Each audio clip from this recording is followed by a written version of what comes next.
Hi, everyone. Welcome to the Future Skills Roundtable, number 3, Critical Thinking. I'll be your host today. I'm Sophia, and a huge thank you to Vince for organizing this special session because, as you can see, Vince will be one of the panelists today, and I will be guiding the conversation from our panelists this evening. So this evening was organized by Press Start Academy. They are a Hong Kong-based education startup that aims to develop 21st century skills through play. They design narrative-driven and K-12 curriculum-aligned adventures and game experiences built on a proprietary skill development and assessment framework. So we're very excited to hear from them today, as well as like other educators in this space on how they think of critical thinking and how they also use these frameworks to teach kids. So as part of the Future Skills Roundtable series, they are working alongside a few outstanding education startups right here in Hong Kong to develop these critical thinking skills in the next generation in innovative and important ways. And the Future Skills Roundtable is an online discussion series curated and hosted by Press Start Academy. And each roundtable is themed around one of the 6 C's in the 21st century skills, that being creativity, communication, critical thinking, collaboration, citizenship, and character, and features 3 guests who have built their successes around exemplifying these skills. So through these conversations, we'll be unpacking the importance of skill-based learning and a well-rounded whole person education, so that we hope students, parents, and educators alike will join us for a series of these interesting, inspiring, and important roundtables. After the chat among all of the panelists, we'll also have a Q&A session, which you can access through the live chat here. And attendees are encouraged to submit their questions in both the chat and Q&A windows during the session, and it will later be curated and presented to the speakers in the Q&A session after the facilitated discussion. So without further ado, let me introduce the speakers for this evening.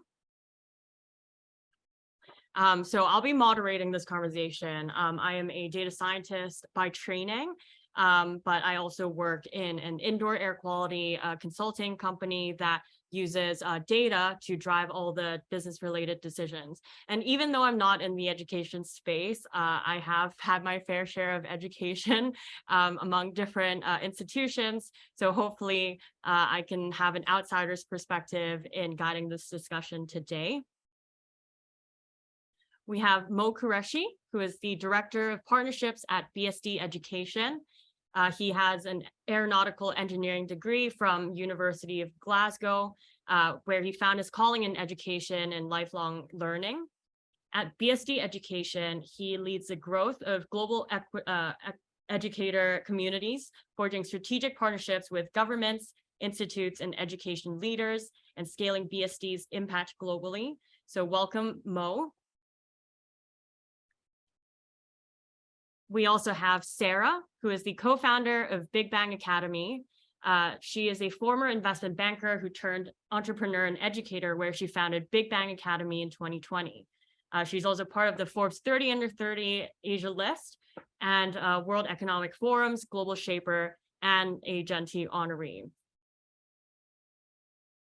And lastly, we have Vince, who is the founder and CEO of Press Start Academy, which is a Hong Kong-based education startup, and he has extensive experience with gamification and learning experiences design. So he delivers these pioneering game-based educational programs and experiences to their clients in both the corporate and education sectors, as well as providing consulting services to organizations on developing blended learning strategies and curriculum focused on learning through play. So as we can see, all 3 of our speakers today have actually had a very impressive bio and wealth of experiences. And it seems like all of them have studied highly technical degrees that champions critical thinking. So just to get us all on the same page and to kick off our discussion, maybe each of you could give an example of or a definition of what you think critical thinking is in your own words, and maybe share a few words in why you think this is important now. So maybe Vince, you could kick us off and let us know what you think critical thinking is.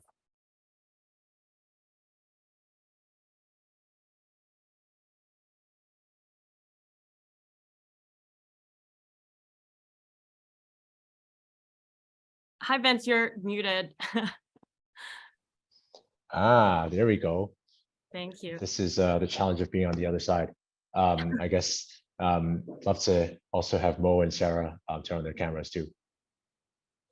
Okay, thank you for kicking us off, Sophia. Your question was example of or definition of critical thinking, was it? Yep. This is totally not rigged, by the way. I have no idea what Sophia is going to be asking us. So just letting everybody know. For me, I think it's very simple. Critical thinking is problem solving. Having a structured way to approach problems. And so, this, I guess, draws upon a lot of, for me, a lot of my past experiences in design thinking and in consulting. So yeah, we'll try to keep this short and try to push this conversation along. How about Mo? What do you think is critical thinking to you? Thanks, Sophia. For me, it's partly what Vince said about problem solving, but I normally put one part before, one part after that. The before is being able to think independently, and of course, there's problem solving. And then the last one is being able to create new knowledge as a result of thinking independently and problem solving. And Sarah, would you like to add to that as well? Yeah, I would see it as a framework to solve problems.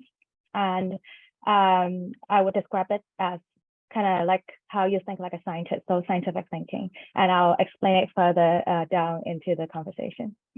Well, thank you, everyone, for giving us a background on, what critical thinking is. And obviously, for having these technical degrees that you guys studied, critical thinking is a big part of that. So how do you think your degrees have influenced you in life, or what made you study what you actually studied? Maybe Sarah, you can start us off this time. Yeah, so I did engineering degree back in the UK, and I've been a science geek since I was growing up. So I've been, asking a lot of questions like why did things happen since a really, really young age. And I think this is asking the right question is actually the first step of growing like critical thinking skills, because that you have to be curious and open-minded when you're solving a problem. If you don't know what the problem is, you can't solve a problem, right? So I think that, so going back to the question, having, a scientific degree or an engineering degree, it really prompts you to ask the right question. And also like, you will also be prompted to do experiments as well. So you'll never know the right answer until you really try it out yourself. And this is something that basically in my training throughout the years, asking questions, making hypotheses, and doing an experiment and making an analysis out of it. And this is like a really rigorous training that actually helped us grow critical thinking skills. Mo, would you like to add to that as well? Sure, yeah. Sarah has covered most of the points because I also ended up doing engineering at university. So we've had very similar experiences that way. I'd like to give one example that really stood out for me in the first year of engineering is during our orientation, one of our professors said that all of the students, you're here, and one thing he asked all of us to do in the next 3 to 4 years of a degree is question everything. He's like, you're welcome to question us, you're welcome to question the books, you're welcome to question the knowledge that is put forth. And so that knowledge exists right now because someone before us at some time questioned it, questioned the status quo. And because of that, this knowledge was created.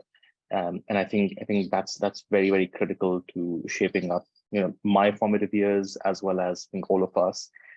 These degrees ask you to literally question everything. And the other thing that he pointed out was, it was like, just because something is there right now, and just because we're saying this is true, that doesn't necessarily mean it's completely true. Our current devices or ways of measurement and our sensors tells us that it's true. There could be new knowledge which would then help redefine that in the future. That's awesome. And I guess, Vince, would you like to add to this as well? Yeah, yeah, for sure. So I'm a little bit different. I studied information systems in college. So, I can't say that I'm an expert coder. I used to be able to read code and, do a little bit of that. But that was never kind of my strong suit. But what was interesting, I guess, about doing that was just being exposed to and practicing how information is structured. Right. So I think one of my favorite courses in college was actually Intro to Databases. So you're building, literally thinking about how information is sorted into different buckets, building tables. I built a lot of tables, and thinking about like, what is the identifier that leads to another set of information. I actually, in a client meeting today, just used the terms primary key and secondary key. So it kind of shapes a lot of how you process things. Sometimes it can be quite linear. Sometimes you want to think about it in a more three-dimensional way, just thinking about how different things are linked with each other. I guess a lot of that comes into game design too, where you're thinking about systems, you're thinking about how components are interfacing with other components. So that's just really interesting. And I think that was a really cool experience, and something that has obviously stuck with me since. Yeah, that's fantastic. I think all of you guys have touched upon different parts of problem solving, in synthesizing and processing information, to asking the right questions or framing the question so that you can answer them. And Mo even goes to question everything, challenging the status quo. So I think these are all amazing insights on how critical thinking has been applied in your own life, and how you guys got that information from your degrees. And that leads me to, wanting to ask you guys how this informed your pedagogy on critical thinking, right? How do you teach this to someone else? Because this is a question more to Sarah and Mo, but how technical degrees and subjects like mathematics, sciences, or engineering, they highlight the importance of measurement and quantification, right? You should be able to process the data and then find things out about the world through this data. So do you think that critical thinking is something that can be measured? And if so, maybe you can tell us how you quantify this in an education setting. Whoever Is wants this for either of us? Oh, yeah. Mo, Okay, I'm happy to give it a shot. And in terms of measurement of critical thinking, I'd like to start with one. There's no clear way of defining or measuring it at the moment.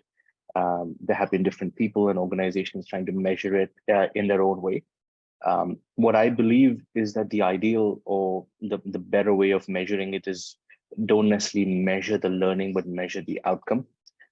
So what I mean by that is, let's say students are learning physics or chemistry or mathematics. Don't learn if they've gained that knowledge or not, because we're right now, the state of the world is such is that knowledge is readily accessible. But measure what have you done, or what has the child done with that knowledge. Are they able to create something? Are they able to create a specific solution? Are they able to create a prototype? Are they able to define an experiment of certain kinds? And that should be measured. The way we're doing it at BST right now, specifically when it comes to a lot of digital products, because our students learn to create anything from websites and games to VR experiences, AI, and a lot of data sets, is using rubrics. So looking at measuring certain things. Some of them are like content, design, creativity, and then use the rubrics, as well as students explaining their thinking process. Like, we just ask them to, can you talk us through how did you come up with the solution? What were your challenges, etc. And that's a lot more powerful way of measuring, because it also personalizes it. So those are my initial thoughts about it. I'm happy to go deeper into it, but I'd love to hear what Sarah and Vince's thoughts are here. Yeah, Sarah, would you like to shed more light as well on how you at Big Bang also measure these progressions and processes, as well as, specifically critical thinking? Yeah, so we really agree with Mo as well. So we don't think that's like standardized tests for critical thinking. There's no SAT or GCSE for critical thinking. Progress and training is much more important. So for us, we treat like training critical thinking just like going to a gym. It's like growing your muscles. So in our pedagogy, basically when kids are doing experiments, they will not be just following step 1 to step 10 instructions. Instead, they'll be training their scientific thinking skills. So in every set of experiment, no matter if it's a chemistry or physics or biology experiment, they have to go through the same steps, the same thinking process, which is asking a question, making a hypothesis, doing the experiment, making analysis, and making a conclusion. So this is it's the frequency and basically what kind of questions they're asking. This is the thing that we're measuring rather than the outcome of the experiment, whether the experiment fails or if it succeeds. So the progress or the process is super important. Yeah, I love that you guys also incorporate the scientific method of inquiry. I think that's great. And for Vince, actually, I have a very different question because, play and games aren't traditionally associated with the measurement of critical thinking. But I'm sure there are a lot of games out there that we can think of that actually goes towards strategy, for example, or teamwork and problem solving. So I know that PSA, you guys are working really hard to break down the system of thought. So could you actually tell us more about how play and games can enable critical thinking learning and give us some examples of how you guys do it too? This is a big question. First of all, I think I very much agree with Mo and Sarah in terms of, it's hard to measure and assess things like this, right? But of course, it doesn't hurt to try.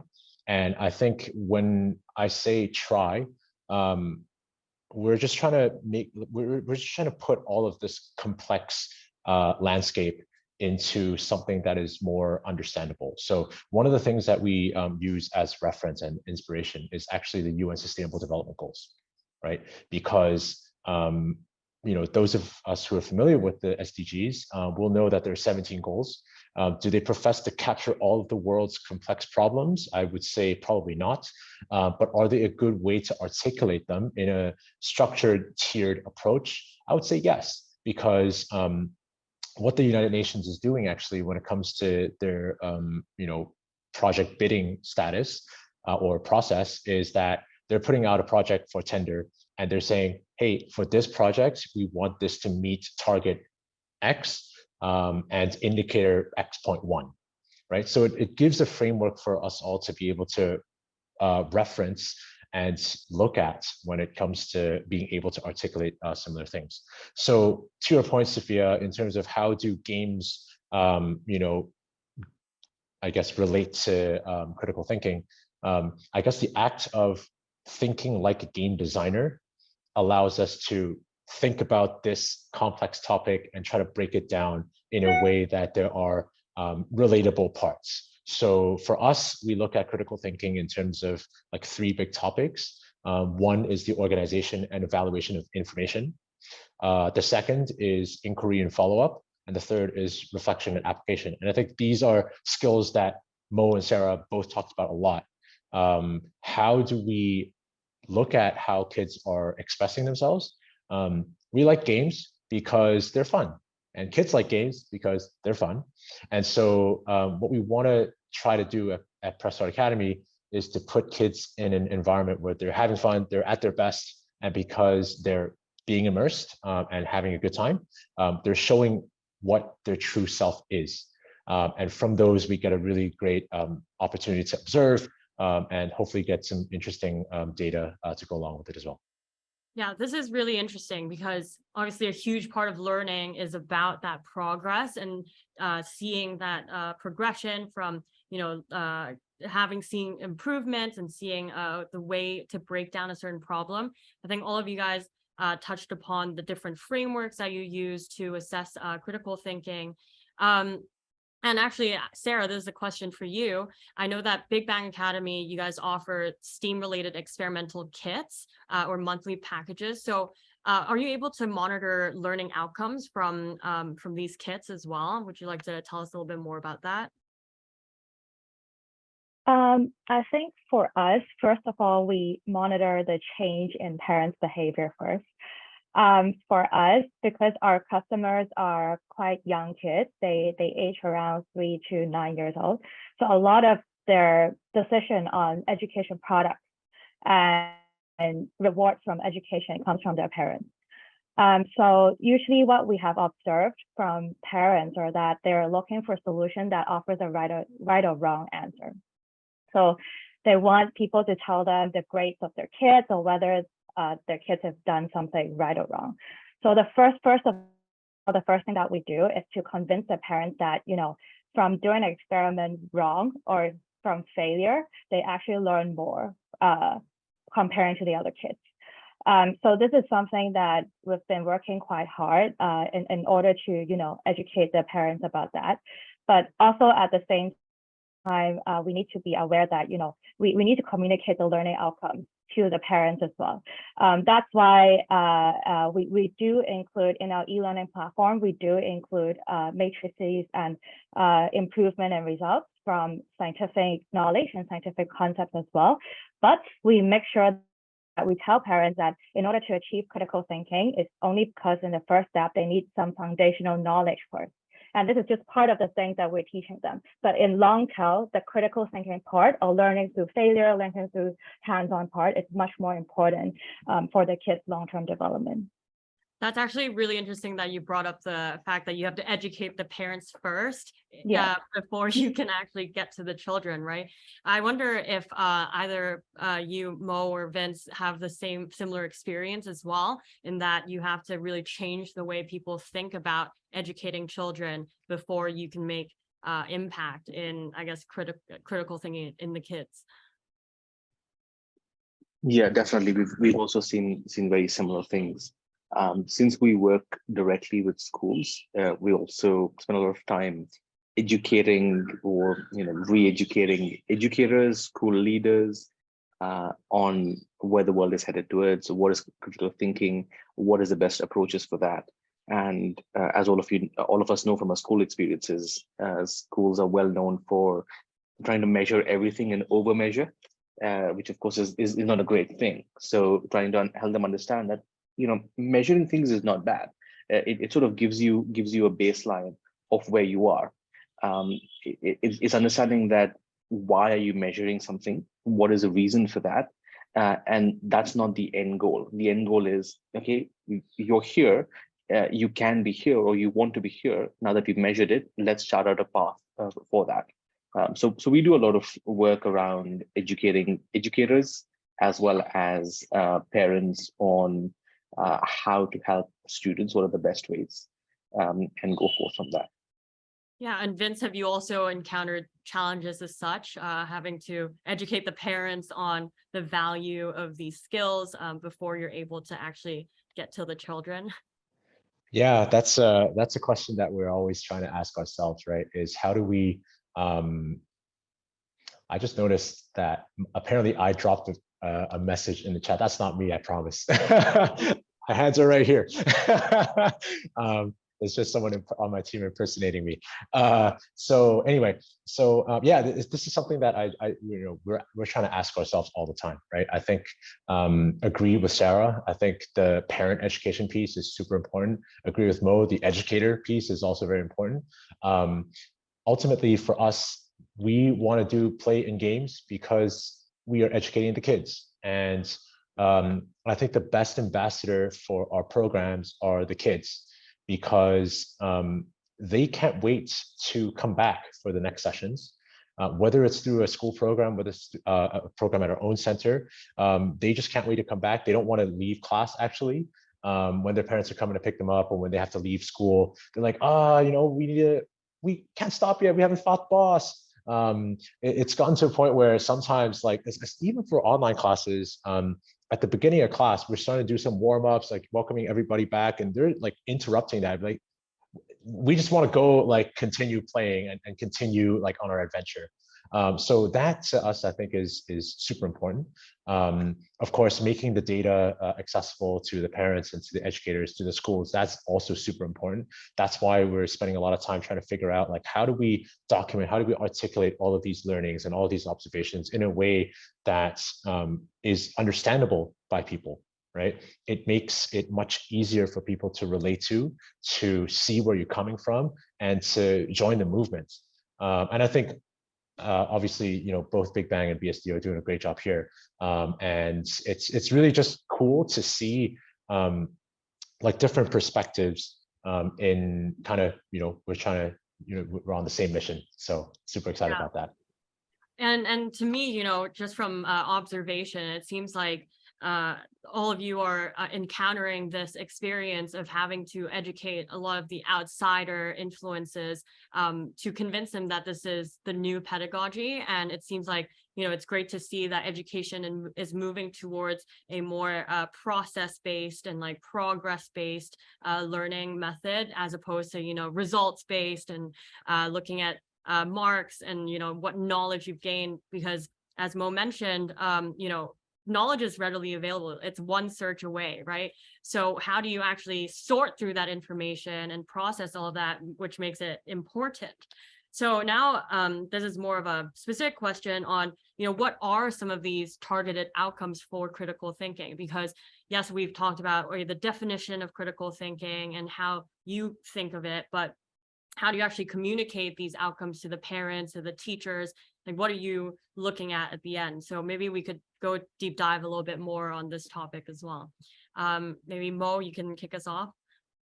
Yeah, happy to do that. So a quick background about what we do at BSD is we help students develop digital skills. And as a subset of digital skills, there is critical thinking, there is computational and design thinking. There are life skills like communication, collaboration, entrepreneurship. And because it's focused on digital skills, for us, it's important that students are creating something. In our case, they're creating digital artifacts. So a digital artifact can be an app, it can be a game, it can be a VR or an AR experience, or it could be physical products, sort of a semi-physical digital products like robots and IoT devices. So the flow that we go with for learning is explore, learn, and create. Exploration is gaining a bit of the theory that is important, as Sarah mentioned, but explore is also a bit of play. So we want students to tinker with the knowledge, tinker with things. Then once they've done the exploration, gain those skills, gain that knowledge, and then create. So apply all of that to create something. Everything that they create will be real world, it'll be authentic, and the outcome is a real product. Now, depending on the age of the students, depending on the skill, so we don't necessarily target students or sort of differentiate them according to age, but rather by skill. So you could have an 8-year-old and you could have a 14-year-old who have the same skill level, and they could start off same. Some may move faster or slower, that's completely up to them. But we generally try to avoid segmenting students by age. So all of them will have a real world product that they've created over a course of learning, because students tend to be with us for multiple academic years, sometimes as long as 9 years, moving from grade 3 to 9. They end up having these digital products saved in a digital portfolio that they can use. So the outcome is actually creating individual products which are shareable. Other people can, look at them on the internet, give them feedback. They can keep on improving upon them, gaining the knowledge that way, as well as having a portfolio of learning at the end of their experiences. Cool. I mean, this is great. Coming from, a tech background and working with a lot of tech startups, it's great to see that, students from a young age can already learn these valuable skills that are actually needed in industry. So that's great to hear. Sarah, would you like to also share a little bit more about the learning outcomes from your curriculums and your pedagogy? Sure. So at Big Bang Academy, we really believe in the power of hybrid learning. So after like 2 to 3 years of COVID, we all understand the fact that education is not just only online or only offline. So it's not just going to school every day or going to a learning center every week. It should be very flexible and personalized to every kid. So that's why we operate a hybrid learning program where the kid first of all can self-learn anytime, anywhere when they are at home. Because we believe that the basis of critical thinking is actually training the kid to be really curious, having a high tendency to learn and question all the time, just like what Mo said. So they don't need any external motivation for them to learn. They just want to learn themselves anytime, anywhere. So that's one part of our program where they could follow our e-learning platform to do experiments and have play fun games. But also at the same time, we don't discredit offline learning as well, where we will bring kids excursions to different tech startups. We actually brought them to Rise Robotics before, because I know. Yeah, I work there. You work for Rise Robotics. Yeah, but we will bring kids to startups like Kinetics, Rise Robotics, to actually show them that after they've gained basic knowledge of critical thinking, what they could achieve in the future. They could see their future self. And actually at the end, we will have a portfolio building, we will encourage them to showcase their product in a science fair and actually communicate to the public, to adults, to parents and educators, and even the principal, what they've achieved during the program. So for us, it's really it's not just critical thinking, it's a lot like scientific thinking and also communication skills as well. Yeah, that's fantastic. And I think that, with all these industry experiences and also getting to see different role models, for example, or even just seeing how these skills can be applied is a great way to have outside learning experiences or experiential learning experiences. And Vince, I mean, how does Press Start do this as well? How do you encourage these students to apply critical thinking skills beyond the classroom? I think a lot of critical thinking is about being able to replicate processes. Because you have understood and internalized the process of organizing that information in a way that you can apply that again, right? So, I mean, I was mentioning earlier, basically the third leg of critical thinking for us is reflection and application. I am trained in design thinking and used to do all of that kind of workshop facilitation stuff when it came to consulting areas and so on. And for me, I think the biggest use of design thinking, the biggest power of design thinking is that it condenses what is normally referred to as a pure creative process, as a intuitive process, down into replicable blocks, right? You always want to start off with building an understanding of the user. How do we do that? Using an empathy map, right? So there's always tools to fall back on that you can say, hey, this time I'm trying to solve this problem, I'm going to use an empathy map here. This time I'm trying to solve another problem, use an empathy map here. So I think obviously, tonight's session is on critical thinking, but I think just now we've all been talking about other adjacent skills too, right? How do we kind of float between creativity and critical thinking? And for us, I think it's that piece of how are we able to coach our students to replicate this sort of structure, right? I think it's all the database training. I can't get that out of my head. But we actually use a lot of critical thinking in our creative writing programs, because how can you analyze a story? How can you analyze a film? How can you analyze your favorite game into constituent parts? Okay, now it's your time to write your own story. Can you use those same building blocks and create your own narrative and create your own characters? That's basically the foundation of one of our newer creative writing programs, A World of Your Own. It is about providing that framework, providing that skeleton so that they can continue to replicate this. Is it the most important thing that they remember the story that they've just written? Not necessarily, but in our little quest journals, we have that same framework. So next time they want to create a story or a narrative, they can fall back on that. So it's both creative writing is both a creative process as well as a structured thinking process. That's kind of how we approach all this. That's amazing. I mean, I think you've touched upon a lot of, all of you have touched upon really amazing mental models for thinking about critical thinking, because you guys have described it as a tool that people can, after they've learned critical thinking, they can use these tools in their everyday lives. So it doesn't just pertain to students in a classroom or just in a math class. These are ways to break down physical problems so that you can solve other problems in your lives as well. So I'm also very curious to see how other people, you guys, how do you tie it all back to the other skills that you're teaching, using critical thinking? Like, how do you tie that back to, for example, citizenship or scientific thinking or communication, creativity? Maybe you can give us some examples of how you do that at Big Bang Academy as well, Sarah. Sure. Yeah. As we all believe in, like all-rounded education program should cover all of the 21st century skills that kids need to succeed in the future. So for us, actually, Vince and Mo touched on that as well. Building a portfolio of their own, we believe that that's very rewarding for a kid, and also for the parents or the educators, like educating the parents about the progress of the kids as well.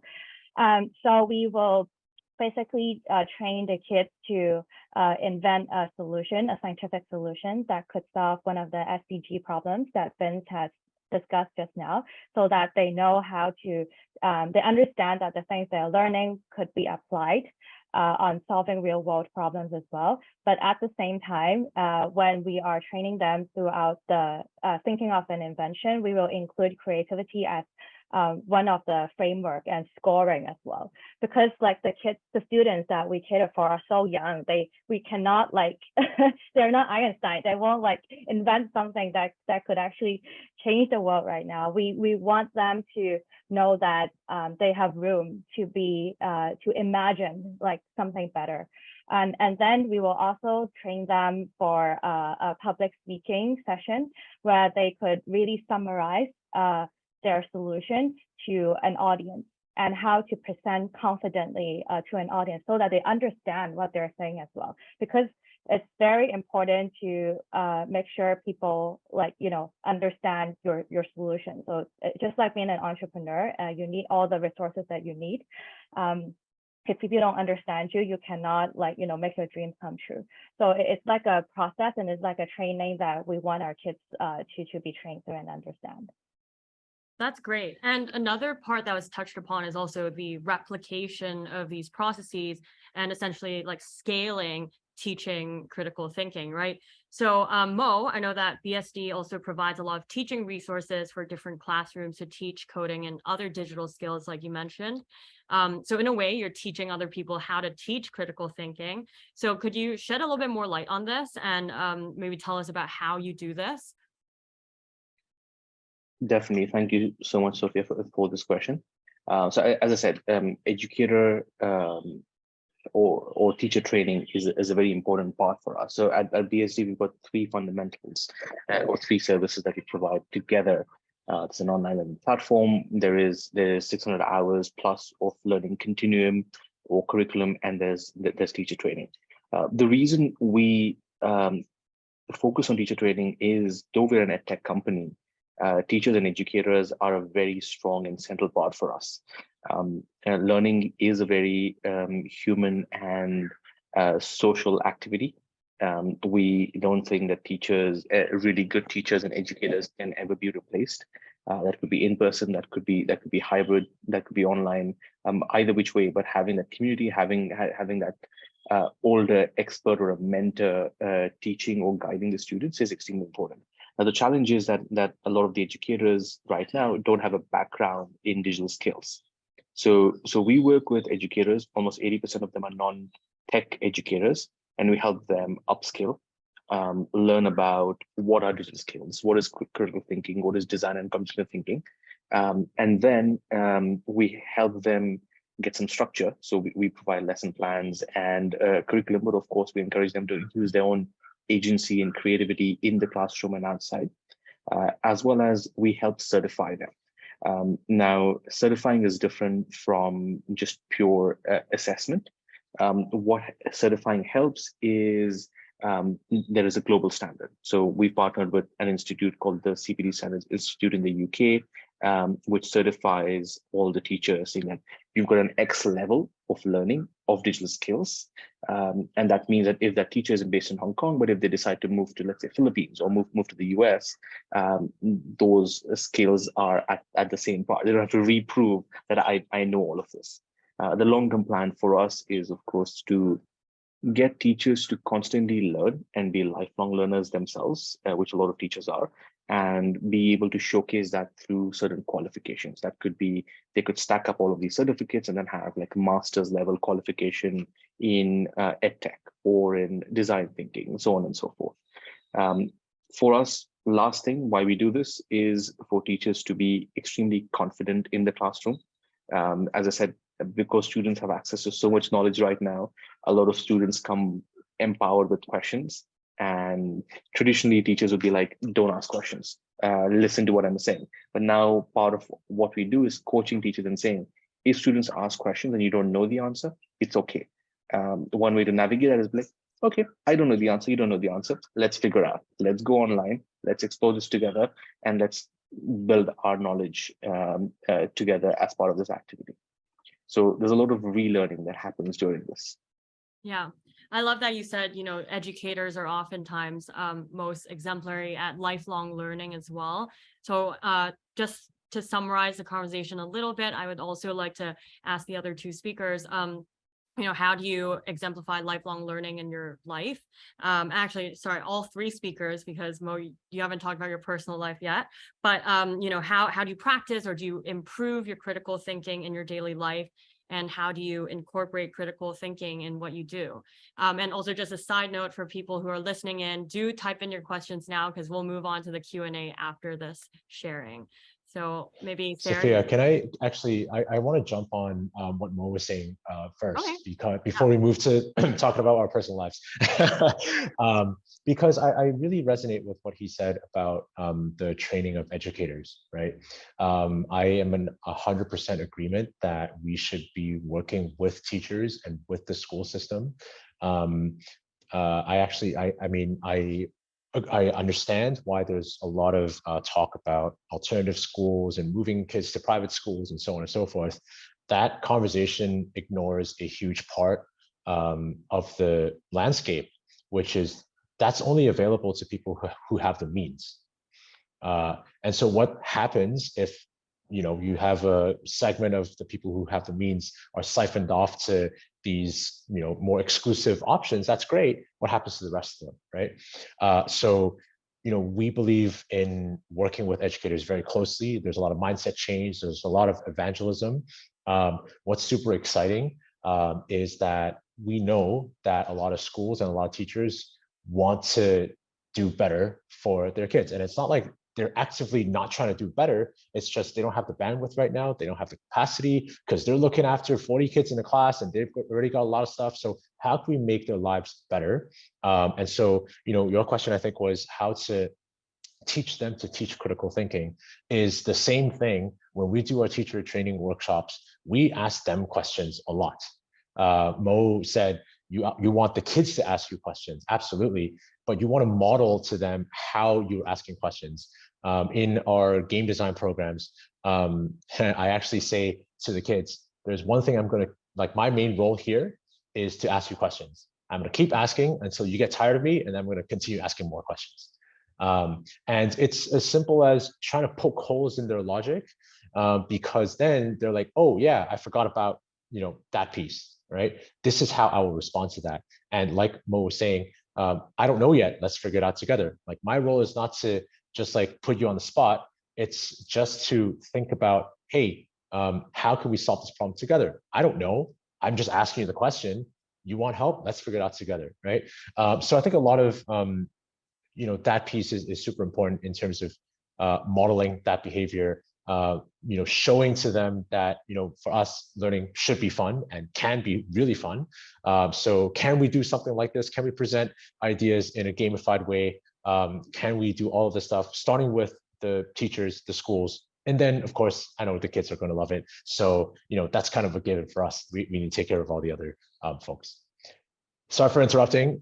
Let's talk about personal lives now. I think that definitely exemplifies how you use critical thinking in your life, right? Because of your work, you have to break down these problems and actually use critical thinking in your everyday life. Just by interacting with the kids, poking holes in their argument, I think that's a great answer to the question, even though it's not directly the question. But maybe Sarah, you could also share a little bit more about how you incorporate critical thinking in your life or in your work as well. Yeah, I think from transitioning from a corporate, because I used to work in HSBC, which is one of the largest employer in Hong Kong, and then now being an entrepreneur, the most important thing that I've been trying to teach myself and the team is to be very radically open-minded. Don't make assumptions and remove all your biases. It's not as easy as you thought, because everyone has gone through different lives and education very different. Like, we are not the same, we're very unique. So one thing that could really help, is actually Vince has mentioned that as well, is from reflection. So I've been journaling a lot recently, and I think this really helps in terms of helping me to reflect every single day on the decisions I've made, or even the assumptions that I've made that I shouldn't have. And this is something that actually helps me to train up my critical thinking skills. That's fantastic. And so I've seen that on the Q&A, we have some fantastic questions as well. So I do want to address them. So the first one would be from Sanjaya. So this is a question for all three of the speakers. How has your own experience in an education system as a learner impacted your decision to do what you're doing today? So I think this relates quite well to everything that we've been talking about today with regards to critical thinking, but it ties into all the other skills as well. So maybe Mo, you could start us off. Yes. So first of all, Sanjay, thank you for that question. I love it because I've been asked that quite often, as well as it was the education system which got me on this path. Fortunately, unfortunately, you could say. So I really wanted to be a pilot while I was in high school, and then for a variety of reasons, ended up not pursuing that, and then doing engineering and aeronautical engineering, because that was the closest thing to aviation at that time. And I thought that's what I wanted to do. And then first year of uni, I began figuring out internships, and I learned that the jobs that I would be getting would be desk jobs, running simulations, etc. I'm like, I don't want to do this. This is not something that I wanted. And that got me down the whole spiral of, I've done X number of years of school, I've gone to university, and I really don't know what to do in life. And the more I asked my friends and family at that time, and they were like, yeah, we're in the same place. We have no clue why we'd be here. And that's when it hit me that actually, if almost all the people around me are saying this, we've really failed education, or rather education has failed us, where the intended outcome of helping you figure out life or give you some direction in life is not happening from school or from university. That's such a massive waste of human potential. So that's when I decided I want to do something in education. And now it's been 11 years or so that I've been working in education. So yes, my education outcomes has sort of got me to this area. There have been a lot of positives also. I think school was great. There was a lot of extracurriculars, a lot of sports. A lot of my learning, I think, had happened outside the classroom. So I'm quite excited now that the work that I do, what Vince and Sarah does, a lot of that is beyond the classroom, because I saw a lot of my gains happen from there itself. Yeah, that's great. And Sarah, how has your own experience impacted? Sure, it's actually quite similar with Mo. So after graduating from an engineering degree, I went into banking. So very unrelated, but most of the people in Hong Kong just go into finance because we didn't know what we wanted to do, and all our peers, all our friends are applying to the same jobs, and we couldn't miss out from that, right? And the differences that I have spot comparing to my university days is like, when I studied in Cambridge, actually everyone was really curious. Everyone was like really passionate learners. especially I study in engineering and STEM subjects, they've been asking questions, poking holes, like doing projects, doing things hands-on.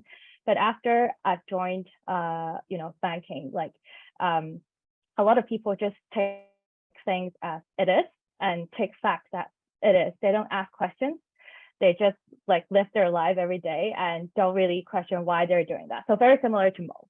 And this is something that gives me kind of like a very big shock and really keeps me asking myself like, what we are doing here. And if like every kid is really self-motivated, very passionate learner, the world could be like a much, much better world. And that's why, I go into education. I guess a lot of educators like, Vince, Mo, and I, we firmly believe in that. We firmly believe in the power of education. Yeah, Vince, would you like to add on to that as well? Yeah, I guess I have two parts to this response. Just the first thing is Mo was talking about being a pilot. That was kind of like his alternative career path. My alternative career path was as a musician.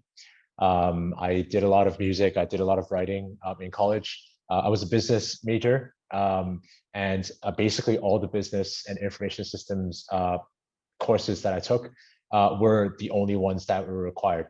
Everything else was writing and music.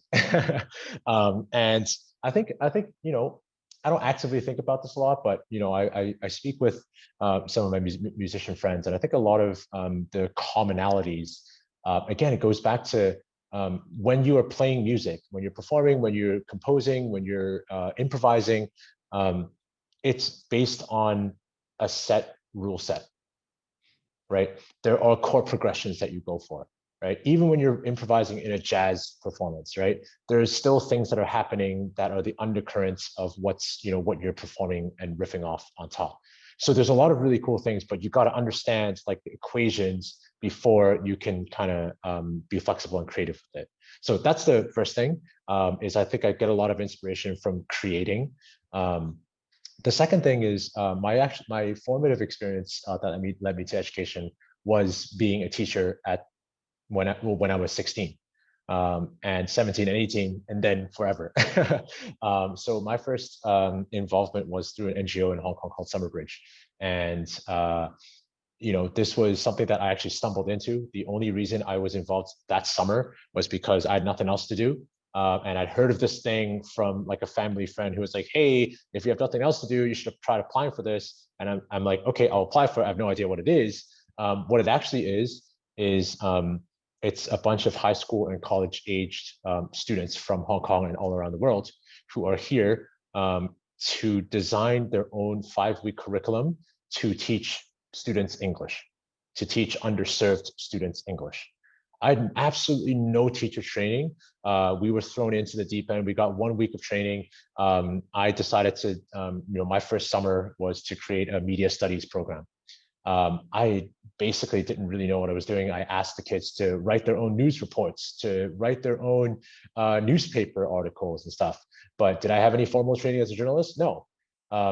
But what was really meaningful about that is that you try to think about what would make them passionate about this topic as well. I think what I got was that if I'm passionate as an educator, it doesn't matter if I don't have 100% of the answers. It doesn't matter if I don't even know like my subject inside out. It's that they feel that you're excited about it and they're with you on this ride. So I think what kind of got me addicted was on the last day, we had like a little celebration event. The kids were crying, and they were asking me if I could go be their English teacher at their school. And I'm like, okay, that's kind of like mission accomplished on my end. Like, that's kind of nice. And so, I kept coming back over the next few summers. So that's kind of what got me hooked. That's fantastic. And thank you all for, educating our society and actually playing a big role in shaping the way that education is in Hong Kong. So the next question, we touched upon this a little bit just now in terms of, okay, how do you convince educators and parents and teachers about changing pedagogies? But Tina has asked a follow-up question on how might we ensure that the pedagogy is understood, compatible with and even adopted by the rest of the ecosystem. So for example, universities, places with standardized testing, etc. So this is also a very interesting one because it's more systemic. So maybe Mo, you can kick us off with what you think. Once again, thank you for the question, Tina. So we are asking this question to ourselves quite often of how do we do this? Because ultimately for our impact to be scalable and really, really make long-term change, it has to be acceptable by everyone else. What the route that we are going with currently is we are skipping universities, places of standardized tests, etc. And we're looking at direct employers and the future of work. So that's the connection that we are making is what are the skills that students are gaining from our programs, our curriculum in school, and is that preparing them for the current world of work and what the world of work will look like later on. Of course, right now, the best is to focus on the current world of work. So we work closely with companies, it could be startups, SMEs, as well as large corporates, and understanding what are their hiring and recruiting gaps, what are the skills that they are retraining their staff for, and can we creatively develop these skills in high school itself. And then the last way to actually get acceptance is get these companies to say, if BSD develops these skills in through their programs, and we're able to showcase that, they would hire those students. Now, in the future, they may or they may not hire the students, but that brings in a lot of authenticity and validation that our programs are working. Kids could have jobs in the future, or they could just become entrepreneurs themselves. They could start their own companies, etc. That's also extremely important, and we need a lot more entrepreneurs and creative problem solvers. So for us, it is that future of work connection.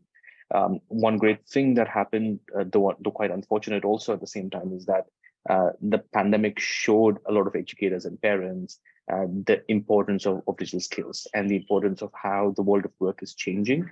And we should always talk about 10 years from now, 20 years from now. But the thing is, it's all happening right now. Like we are living through those changes. So it's important that we also talk about current time as well as things that are happening in the upcoming future.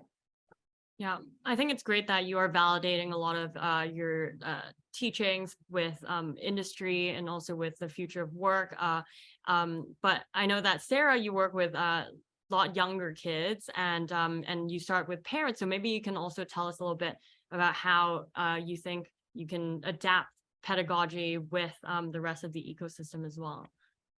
Yeah, of course. So like the education industry is just the most complex industry ever, I would say, because, you know, we're serving the kids, but then there are just so many parties surrounding them, right? You know, parents, school, the government, like careers, like future of work, et cetera, et cetera. So for us, we use critical thinking skills to tackle this problem as well. So we want to make changes in the micro sense first. So be entrepreneurial and basically really look at the problems that parents are facing. So what are the problems, apart from what are the problems that kids are facing in terms of the pedagogy, what are the problems that our parents are facing? So way back in our entrepreneurial journey, we really like, you know, believe in the power of hands-on education. So like during experiments, training scientific thinking, and we thought that, you know, giving a lesson and then asking the parents to really collect the materials themselves is very easy, because like our experiments involve very simple materials like, you know, water bowls or whatever, something like that. But then we made a wrong assumption, because for parents, you know, they're super busy all the time. They didn't have time to actually collect the resources. So we have to solve the problem for them as well. And hence we have evolved until now we produce the science kits as a one-stop shop solution. So we need to be super entrepreneurial, really listen to our customers and actually provide a real solution with real value to them. Yeah, that's great. And I mean, Vince, you're also just a disruptor in this space and trying to think of learning from a completely different angle as well. So how do you think that we can ensure that these pedagogies can be compatible with existing educational systems as well? I actually get this question a lot from teachers and parents who are concerned because, in Asian culture, you're, brought up to believe that play is not productive, right? And it's a distraction from work, and you should not be playing while you're working, and so on and so forth. And so, the question that I get asked is, how do you solve this problem? Because what you're trying to do is like, it's antithetical to all of the established wisdom. My first answer is that we're on the same boat. Like, we are not trying to replace, like, we're not trying to take your kids away from work. We know that your kids need to work. We're just making that process more fun for them. Do you want your kids to have fun? Okay, exactly. So it's not a black and white, it's not an either or situation. It's, we are on the same boat. I want your kids to do as well, or if not more, than what you want them to do. So we're here to help you on that journey. And let me show you some examples of how your kid is going to do better, because they're enjoying the process, right? So that's a lot of, once we kind of break the ice there, break the tension there, the rest of it is like, oh, okay. Like, I see that a lot in the parents that I talk to, in the teachers that we work with. It's sometimes just that, like, it's just a flip of that switch. And I think that's super interesting, and it's super meaningful, because ultimately, I think most educators and most parents want the best for their kids. And so it's about making that also accessible to many different people, right? I think just now what Mo was talking about in terms of the future of work, aligning with different standards, and aligning with hiring expectations and stuff. I mean, we see that as, that's a movement that's happening, right? Big companies are saying that they don't have to go with traditional transcripts anymore if you can show that you have aptitude in XYZ skills, right? Ivy League colleges are saying that, hey, we're going to take alternative assessment systems like the mastery transcripts and so on, and that's great. The question is, how do we provide all of this to the non-traditionally elite high schools, middle schools, primary schools that are able to afford this type of treatment for their students? And that's why we're so focused on creating something that is more objective in terms of like the skill building, in terms of how do you assess and measure the development of these skills, is so that I don't have to go ask teacher Sarah to write me a recommendation just because I was the outstanding student in her class, right? I have this type of objective assessment or reflection of my strengths in relation to the skills that companies and schools are looking for, without having to either be the one valedictorian that all the teachers are going to remember, and then everybody else is kind of average, like, oh, you asked me to write a recommendation, I kind of don't remember what to write about you. And so again, that skews the playing field a little bit. So when it comes to working with the system, I feel like being able to provide something that everybody can refer to as a best effort attempt at being like a standard of sorts is great. And of course, it helps if you make the teachers excited about the fun aspects. And a lot of the teachers are like, oh, I recognize that. That's like, oh man, it's kind of a game. This is really cool. So when they see that, they get, they light up, and that's kind of fun. Great. I mean, these are all amazing ways that you guys are all incorporating into the existing ecosystem, because obviously it's really hard to dismantle something as rigid as an education system and as complex of a system. So it's great that you guys have all found ways to work with it. So I think we have time for one more question. So I think this will take a little bit more of a philosophical approach. And we've danced around these concepts a little bit throughout the conversation about, objectivity, about assessment, about measuring outcomes. So I think it's always balancing between having to create a system that's scalable, that works for more people, and therefore creating accessibility, and also giving tailored and personalized assessment for different people. So I think this is a great question from Muhammad, who asked, where do you see the line between freedom and critical thinking as opposed to it being more structured? So I guess you guys can take it when you're ready. Whoever wants to start first. Vince, why don't you start this time? Sure. This is something that I think all of us are trying to figure out. How do you quantify something that is so qualitative? There's no right answer. There's no one basic answer. I think, again, like I said just now, it's a best effort type of thing. But what we're trying to do is we're trying to boil it down into logical buckets. I keep coming back to this, it's like it is building tables. it's doing all of this like logical things. But in the same way as you're designing a game about a certain topic, you got to pick and choose which of the subtopics are important for you to capture. And what is the relationship between those subtopics, right? I played SimCity growing up. You can't possibly have all the components within a city reflected in a game. It's not possible.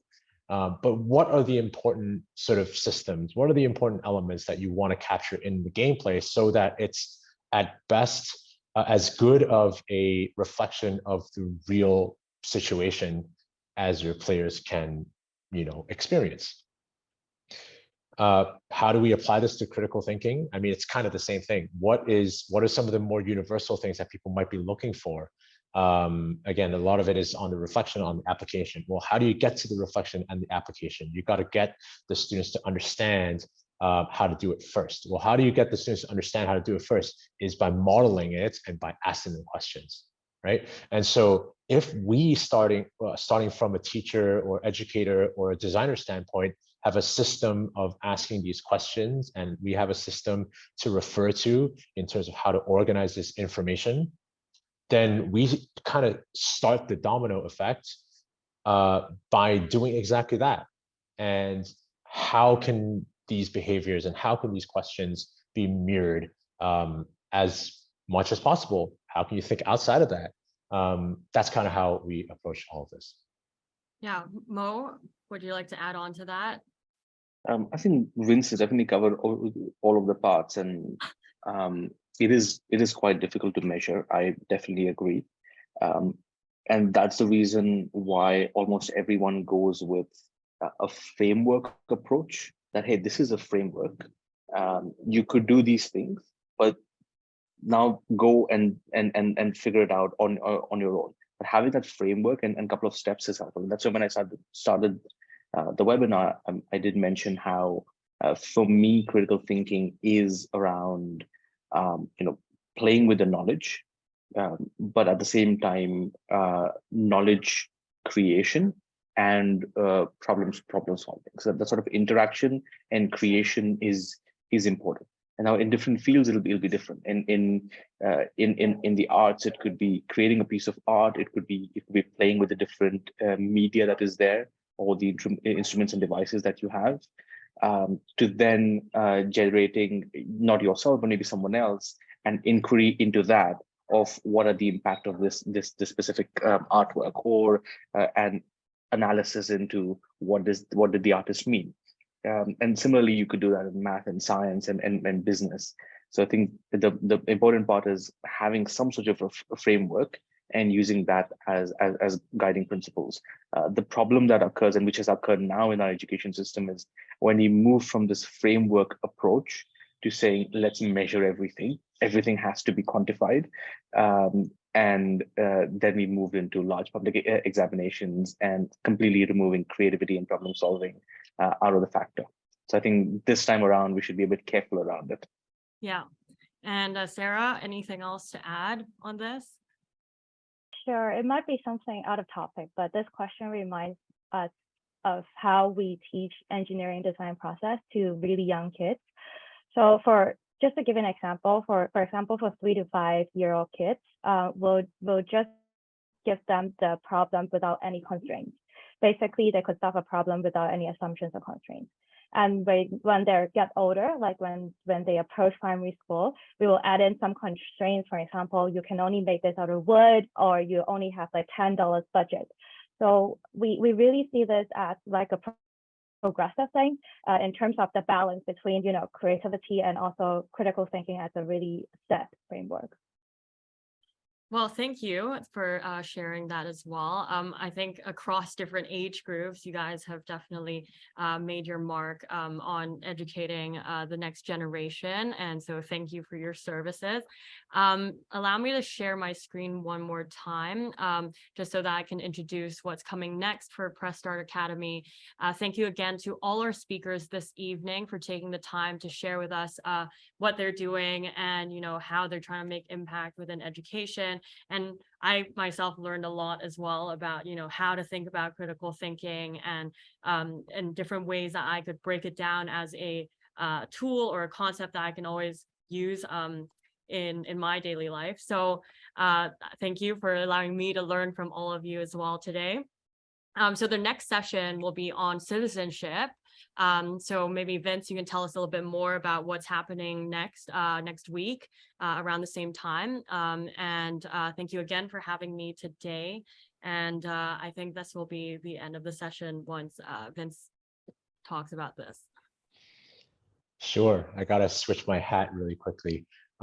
So no, look, thanks, Sophia. I promise that none of the questions were any thing that I tried to seed within the questioning flow.